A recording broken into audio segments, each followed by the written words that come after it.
best define infinite banking is it's really a process in creating private vault for you to use as your bank. And overall, it's a process.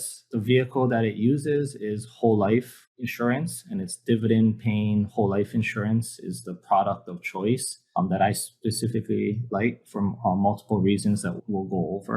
But that policy then is you overfund it, and in that way, it has a cash value that you can access your cash at any time via policy loans. That's the overall concept. And as you pull that out, the money still continues to work in your vault or in your account, and you're able to deploy that elsewhere and pretty much have your money work in two places at once. The way I personally use it, when I had a policy, when I first started to do $50,000 a year, after a couple of years, 2-3 years, I had at least $100,000 of cash value built up in there. And I always try and keep my liquidity low in my bank. You never want to have too much cash making nothing. That's why the next money is in your infinite banking policy, that cash value where it's making a nice little tax-free yield. That's the first component of why we like infinite banking so much. When the money is in, I call this a government loophole, but it's just for some strange reason, when it's life insurance, your yields there are tax-free. It's a place to store my liquidity.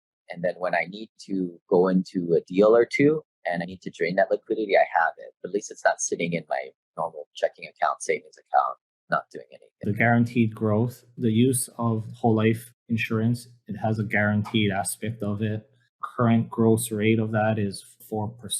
That is about to change, but the policies are ranging from 3% to 3.5%. Uncorrelated, not tied to the stock market directly. On some policies, you may have the choice and you can be in control of that, of how much funds are correlated. But one of the main benefits for investors is that this is not correlated to the stock market. Protection, it is a product, so there is a death benefit portion of it. But in addition to that, in states, it varies, but there's also some liability and bankruptcy protection with the cash value or the death benefit of your policy. So some of our doctor clients, what they like to do is they stuff a lot of cash in here, mainly for this protection aspect, right? There's all these different asset protection strategies out there. There's not one that's going to get you. You're trying to build your castle with multiple layers of protection and diversifying. So by putting some money into your life insurance policy, you're shooting that one part of your portfolio, your net worth. Yeah, and liquidity, that's one of the main appeals for investors, where your funds are not tied up. You have access to that, and you would have access to it in the forms of policy loans. And that's what keeps it also tax-free, where you have access to the growth of your policy.